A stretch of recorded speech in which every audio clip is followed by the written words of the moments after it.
Bonjour Bonjour. I am coming to you from Paris, France. This is my view from our hotel room. C'est magnifique. We're having the most incredible time. I'm here with my daughter and we are celebrating.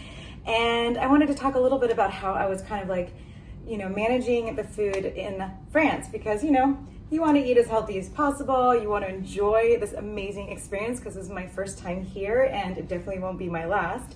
So I've been using the Yelp and Happy Cow apps to try to find healthier types of options, and I found local markets. So the other day I brought home some veggies and hummus and some fruit, and we had just like a homemade dinner on the fly. And then of course, there's the baguettes. We have had a lot of baguettes. I think honestly it's my favorite thing in the world. I want to move here just for the baguettes.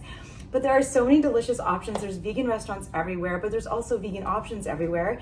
And the word vegano is very easy to find placed strategically at different restaurants. So we've had a really good time. I think the hardest part has been finding plant milk for our lattes in the morning. So Starbucks is around. So we've gone to Starbucks a few times and I do a BYOB, bring your own baguette, and then you have a plant-based latte, and we were so happy. So we're very excited and can't wait to come back and yes, bon appetit.